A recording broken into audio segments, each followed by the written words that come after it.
So I wanted to show some of you guys in the crowd probably have never seen this map. It looks kind of messed up, doesn't it? Well, Carrie from TOSA, she would agree it's messed up, and probably the surgeons in the room would too. Basically, this is the distribution of the 3 OPOs that are in Texas. There are 3. There's Life Gift out of Houston, which is green, Southwest Transplant Alliance, which is the blue. Our office, main office, is in Dallas. And then the gray area is TOSA out of here. The problem with this is, you know where Dallas is, and if you know where El Paso is, that's El Paso. So we have donor hospitals in El Paso, and we have donor hospitals in Texarkana. I have down in Corpus and Galveston, and look where we're sandwiched everything in between.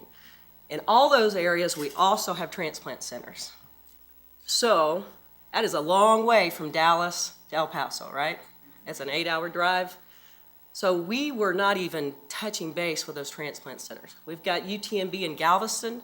You know, that's might as well be part of Houston. It's kind of, that's where the philosophy was.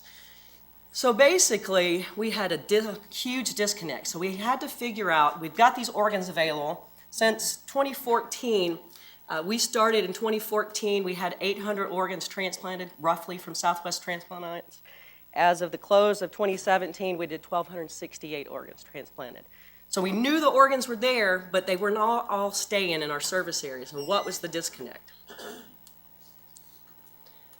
So one of the things we knew we had to do was to figure out a way to develop a strong relationship so we had a good base between our OPO and our transplant centers.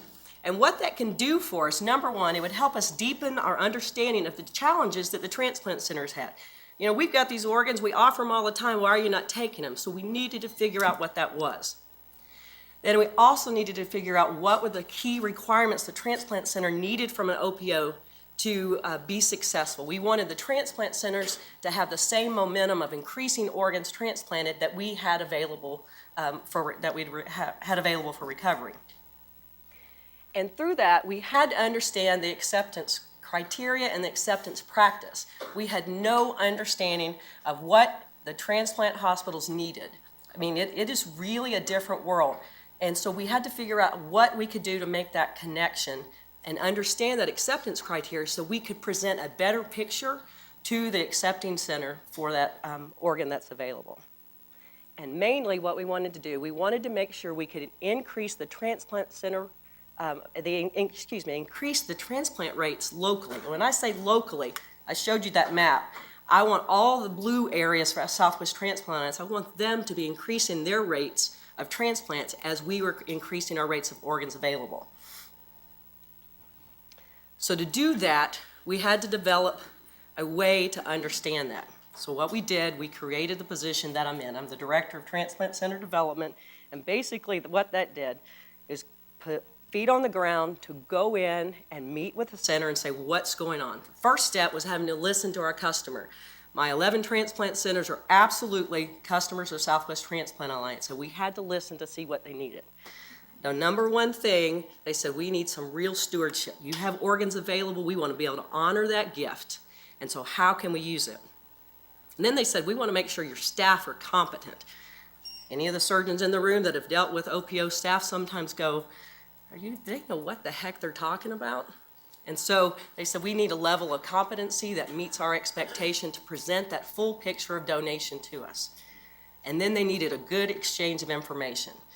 As we know, whenever something goes wrong, it almost always revolves around the communication.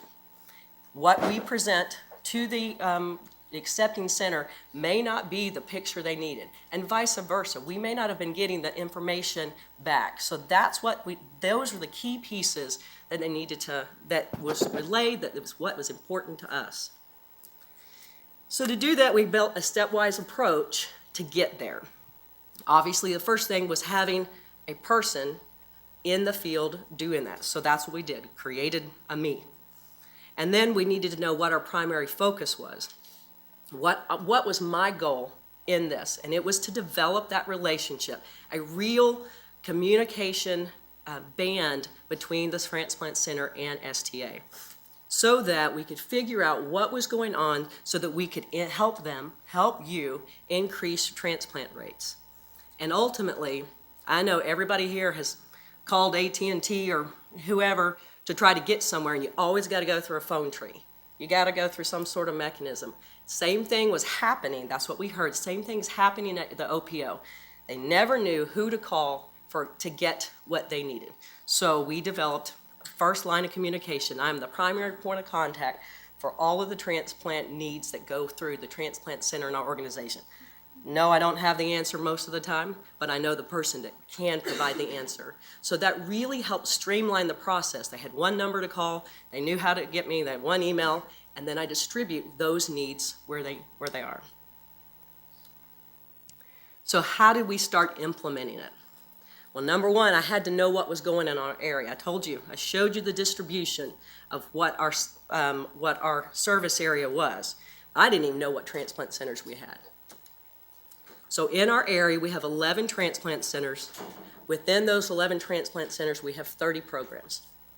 3 of those transplant centers are academic, and 2 of them are children's. So you say, well, why did you have to know that? Well, your center here is nothing like the center across the street. It's not. Every one of them is unique. And even within the center, the programs are unique. Your lung program operates completely different than your liver and completely different than your kidney program. So my job was to get in there and figure out what the needs were of those transplant programs. You'd think the 2 children's programs would function the same. I've got one in Dallas and one down in Corpus. Completely different animals. So I needed to understand each one of the needs.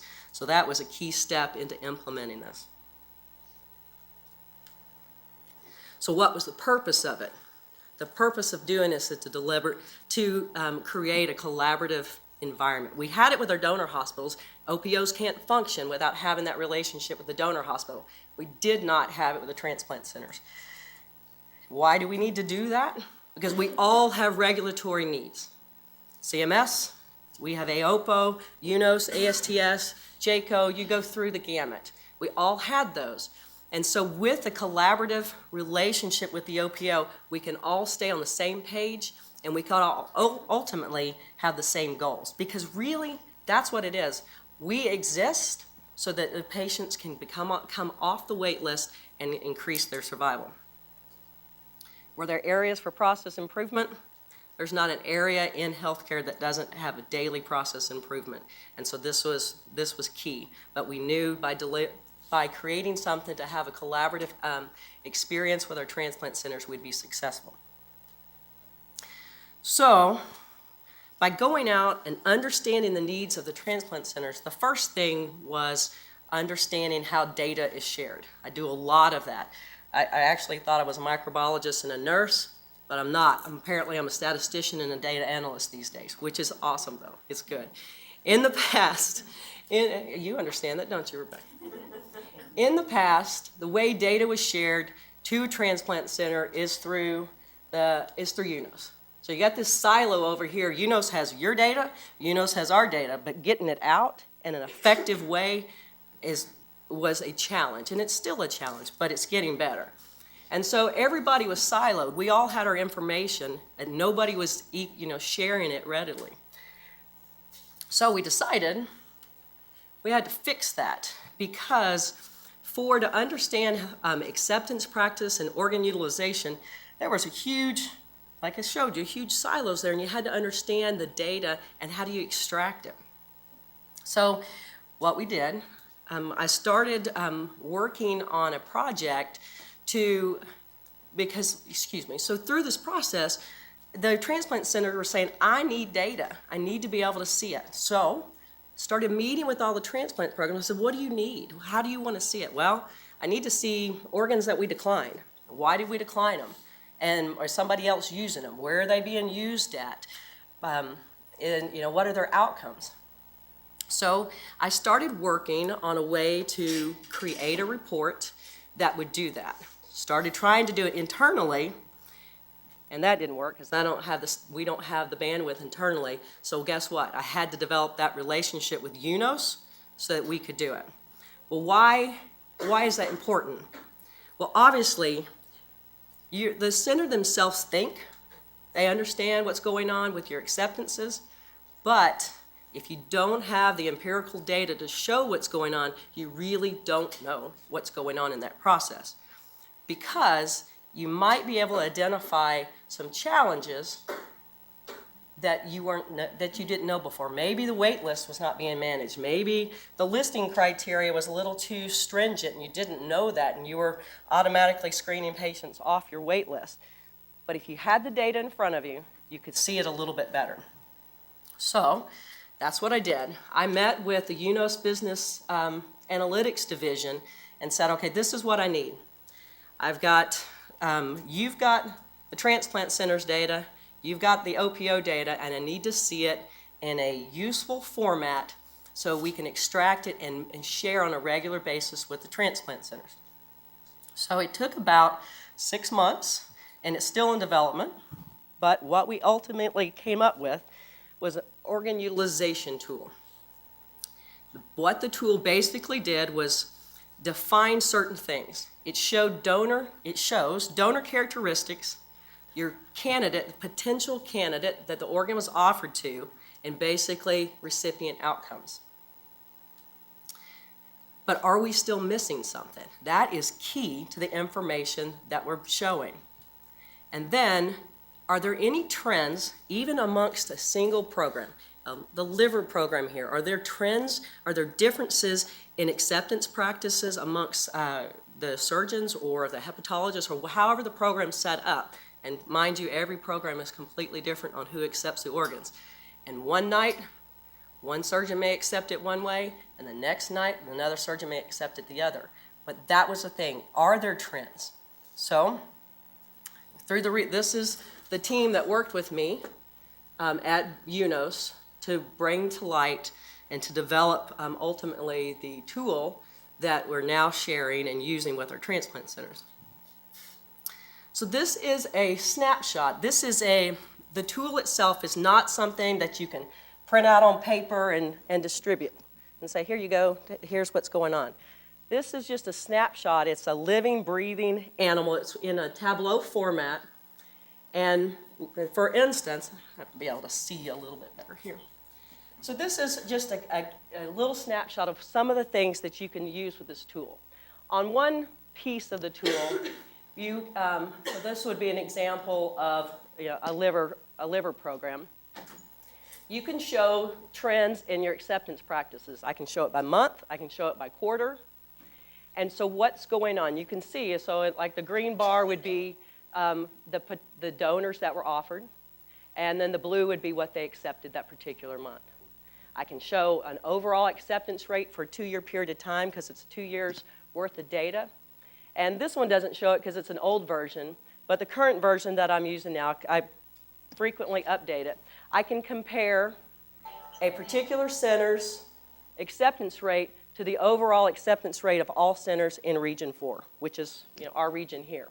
You can look at acceptance rates by all donor types and ages. You can filter it out to look at increased risk donors. You can look and see what your acceptance rate are of those donors with positive serologies. If you want to filter and say, especially for the liver guys, how many fatty livers are we accepting? What does it look like? Or, are we, screening out our donors by BMI? So you can do that, and it's, again, I can do it on the fly. Just change the filters, and you can see what your acceptance practices are. Again, an acceptance rate is not just an acceptance rate of an acceptance rate basically covers whether if we offered you an organ and you declined it. That's what it is. That's how UNOS and CMS defines it. So you may have declined it for a positive cross match or size mismatch, but you were still offered a donor, and that's what it is. So it's some teams don't necessarily like it because it's not, in their opinion, accurate, but unfortunately these are the metrics that we have. But it still gives you a trend, and it's just a picture of what's going on in your program. Yvette, can I ask yes, a question? Absolutely. Program it so it can differentiate between turning down for example, liver for a specific patient at the top of the list versus turning it down for your entire list. Well, unfortunately, the acceptance rate you can't do, but because I get that, because you're a candidate up here, that organ may not be right for that one, but it's going to be right for someone down here. I wish I could, but this is just defined by UNOS rules.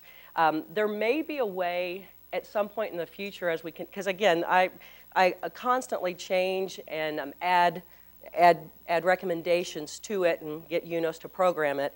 And again, we, as an OPO, we don't use this to benchmark anybody against anything. I just bring it into the center and say, this is just a picture. You use it how you want. I mean, it was designed to be able to bring that data together. But maybe in the future, we can do that. Again, it's kind of one of those programming things. But the next piece of it kind of shows you where you can actually get down into the nitty-gritty of what's going on in here.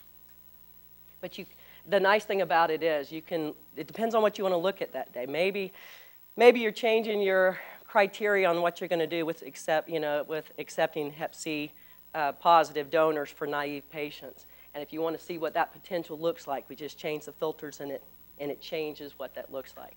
And then if you do change that practice, you want to go back later and look, did we transplant more patients? How many more offers were we getting? So it's really nice. It is kind of retrospective because it is 60 days delayed, but the nice thing it is you have 2 years worth of data at one point to look at. So this is the thing that brings it all together. On this screen, what we can do, again, we have the same filters, have it for all organs, of course. You can look at distinct offers that were made to a program that you were offered, it was declined by your program, and was transplanted somewhere else. I can filter by refusal codes. So right here, it has every refusal code, but if we only want to look at decline for quality, we change it and just look at those that were declined for quality. But it gives you key things that were going on with the donor.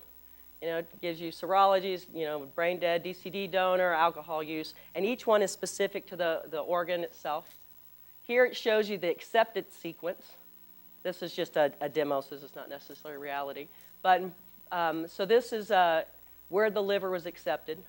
And right here would be where the candidates for this center, where they were on the list. So all these here were turned down, and ultimately the liver was transplanted at sequence, 2000 something. So that's great. You can see where your candidates were. Here, you could actually click on this screen and see which candidate it was. So it was for, we turned it down, like you're saying. We turned it down for Jim Smith, and we turned it down for Sally Jones, or however. But you can also do, did you accept it? And then it would say, okay, well, we turned it down for Sally, Jim Smith, but had we got down here, we could have accepted it for Sally Jones. But you can see where, you can see that flow. You can see every candidate was offered for. Now, these are primary offers. These are not, those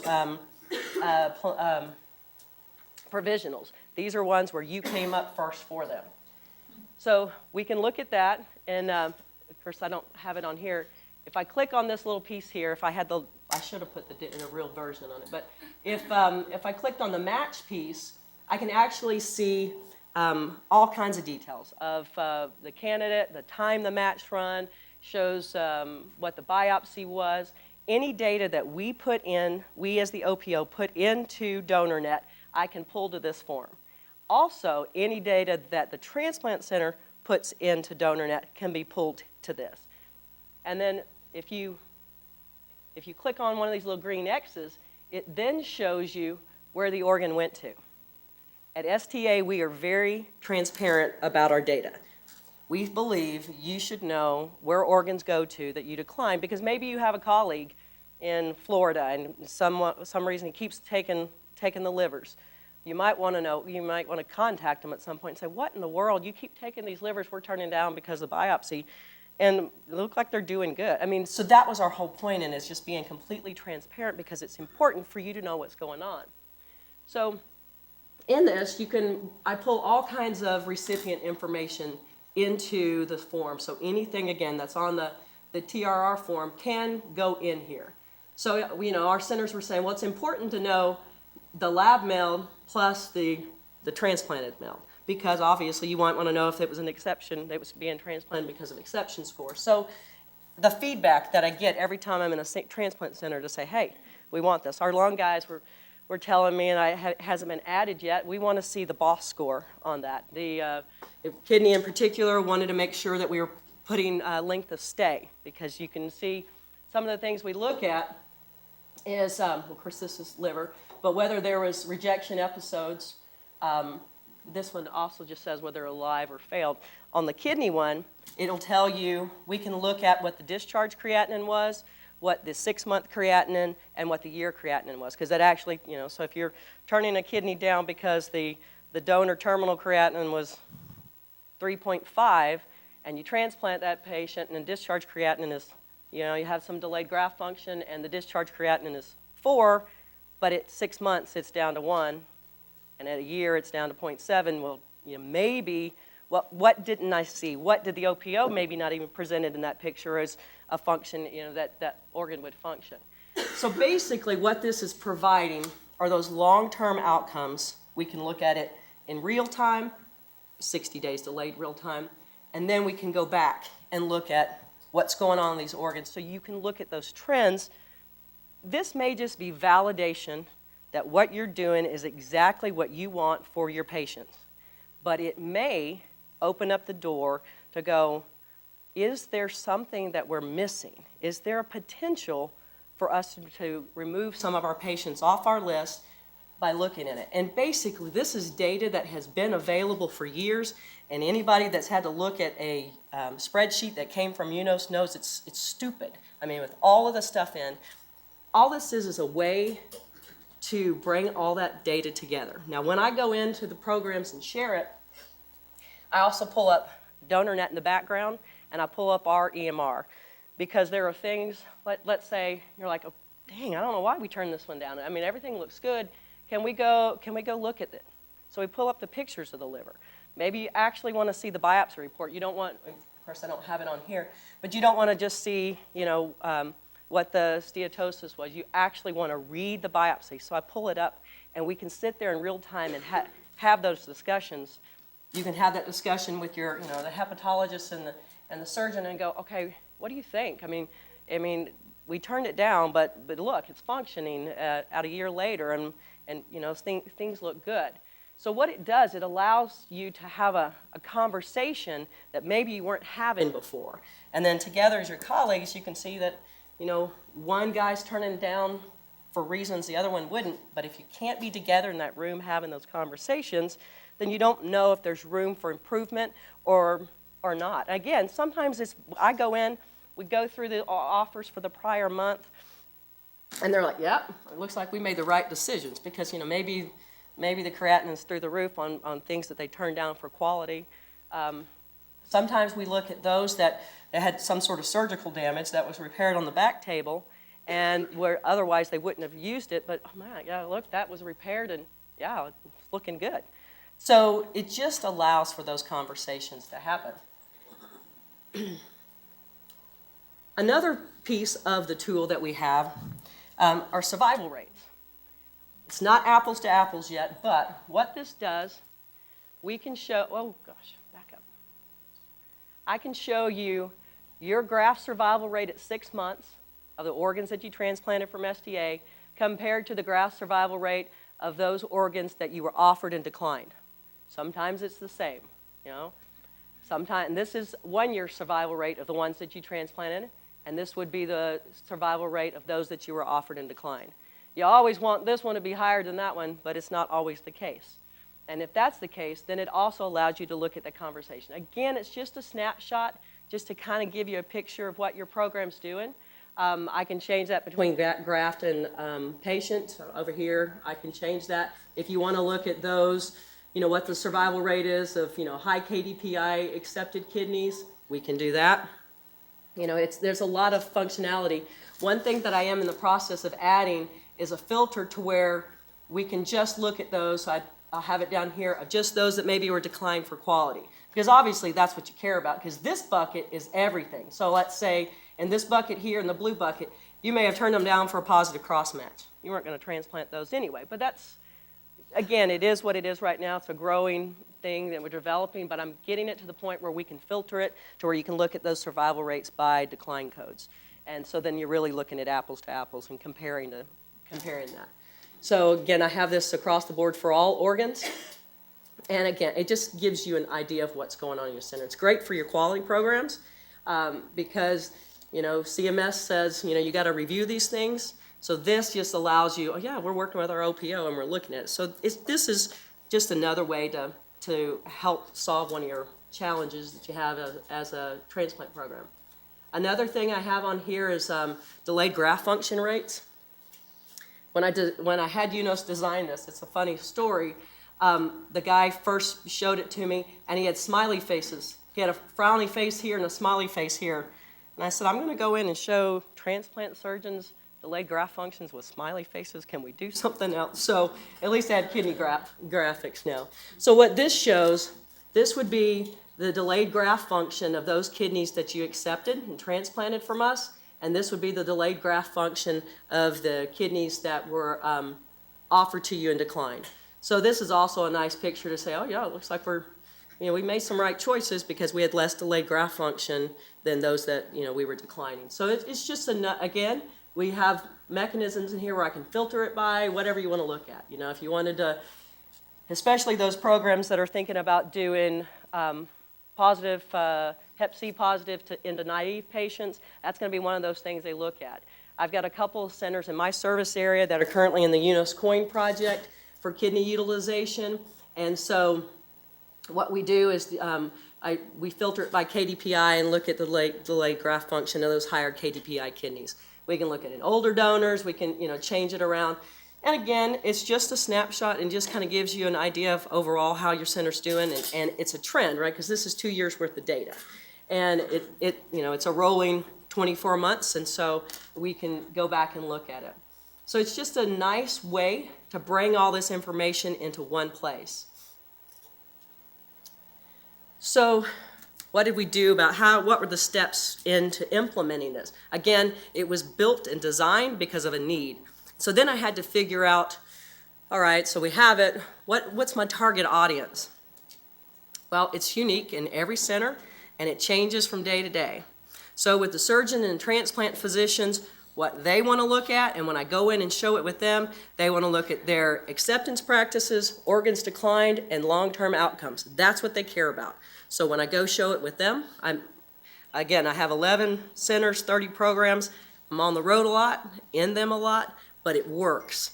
And we do I customize it to who wants to see it at that point in time. So how else can I use it? Administrative leadership, administrative in the transplant program and in hospital administration, because you guys know the hospital cares what's going on in your transplant program. So they want to see acceptance rates, utilization rates, and ultimately performance outcomes compared to other transplant programs of the same size. And I can do that as well. And so when I meet with leadership, and that's maybe on a quarterly basis, it really depends on the center and what they want to, and the hospital and what they want to see, but I go in and I customize how I share that information with them. And then you have your QAPI teams. You know how we are. We always got to have our quality improvement and process improvement, because if not, we're not looking for opportunities to grow. And they want to know what's going on, what can we do better? And many times it's managing your wait list. I mean, I cannot tell you how many times I've worked with a program and they're like, Yvette, why are we not getting these offers? We should be getting more offers. So the first thing I do is, can I see your listing criteria? And I've identified a lot of things in that process, but without the tool and without getting in and having those conversations, it does not necessarily stimulate the conversation to be had. So that's how we use it, is to build that relationship, to stimulate the conversation, to look and to see, what are we missing? It seems like we're not getting what we need. And oftentimes it's waitlist management. And by having the quality program involved at that point in time, they can help fine-tune that so that you get more of those opportunities to at least look at offers and to see whether or not you want them. So what is to be gained by sharing this information? There's a lot. And just like I said, the primary thing was to generate conversations, not necessarily conversations between the OPO and the center, but conversations amongst the team members of the center. Now, I'm going to be honest. When I say show no pain, no gain, I have been in the middle of some very difficult conversations where you have a pulmonologist and your surgeon, and they're not necessarily on the same page. And so I've sat there very uncomfortably several times, but guess what? I still meet with them every month, and they have come to a collaborative meeting amongst themselves. I mean, it was ugly. It was ugly. And, but they still come together and meet and go, you know what? We are missing something. In this particular program, lungs transplanted were up by about 25 this year. It also, again, the purpose in this is maybe just to validate what you're doing, that you're satisfied and your program is moving the direction you want. But without this data, without implementing it, it's empirical data that obviously you have to have and see to make any changes if you want to. So it just brings this together to be able to do it. And ultimately, the main purpose of bringing the data and having the relationship with the transplant center is to increase transplant rates and increase them locally. So I've been doing it 2 years now.